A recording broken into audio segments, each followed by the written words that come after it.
Jesus, now watch that. Jesus didn't beat them down when he came back. Third time they're sleeping. He said, arise, let us be going. He didn't kill them because they were asleep. Let us be going. And boom, here come the one who wasn't sleeping. And there's a great lesson in that. Sometimes you're hurt by the people who love you most. And Jesus loved those 12 disciples. And Judas didn't point. Y'all ain't catching this. Judas didn't point him out. Jesus said, I'm going to mark him. I'm going to go over there and kiss him. That way you know you got the right one. So if Jesus had to encourage himself, how you think we're going to sit on a stump? Well, looking for others to come in and cheer you up and encourage you. Now, listen to me. 99% of the time, this is one thing you got to catch quickly. If a person confides in you, you can tell right out the gate whether they want truth or whether they want you to give them an okay to what they're already thinking. And if you ain't careful now, they'll twist scriptures on you. You know, Mr. Mungo, he was a good friend of mine, and I love him to death, and he used to always say some things out of order. And he said, ain't that right, Rev? I said, no, it ain't. He said, I declare you, Rev. You don't let you get away with nothing. No, you can't do that. You follow what I'm saying? If you're going to help somebody, give them truth. If they spit in your face, truth goes to work the moment you give it. And we may die before you see the results of the truth you gave, but I can guarantee you the truth went to work. It don't sit still. Truth don't camp. Truth goes on the move. Y'all got what I'm saying? So in all thy ways, acknowledge him and he'll direct your path. Just do what's right. And sometimes you got to encourage your own self. Can I give you one more character and I'm going to leave you alone? Okay? Elijah called rain,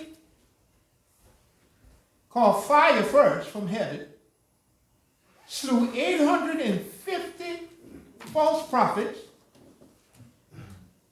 outrun a chariot, rain fell from heaven, and one woman voice put him on the run. The prophet running for his life. See, I thank God for the story. You understand what I'm saying? I know can't sit here and say, well, I would have done different. No, you can't say that. You ain't been there. But thank God for the story so we can do it better. One woman says, see if I don't do to you tomorrow what you did to my prophets today. He running for his life, thinking he the only one left. Notice what God asked him. What you doing here? Then he started laying out all his complaints. In fact, he said, enough. I'm ready to die. Sounds crazy, but that's the way the story goes. I'm ready to die because of one woman's voice. And he wasn't the only prophet left. God had prophets he hadn't even called up yet. But what I'm saying is when the enemy attack you, we make hasty decisions instead of selling ourselves in the word of God and the promise of God. Jesus said, listen, Father, I thank you for all of these that you gave me. And no one is able to pluck one of them out of my hand. If that ain't enough encouragement, I don't know where we're going to get it from. But I will say this before I close. In order for anything to change, something got to change. Your weeping may endure for a night. That night might be 30 years. Or it might be one night. It might be a week. Might be 12 years. You understand what I'm saying? But you can hold fast to God's promise. And we could hold fast to the evidence that he have left us in this book.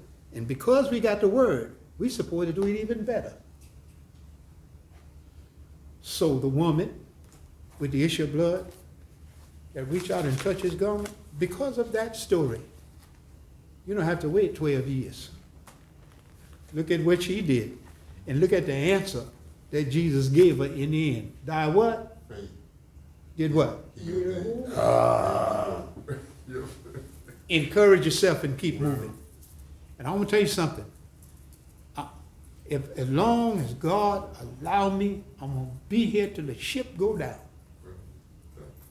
And I'll be just excited to get here as you are.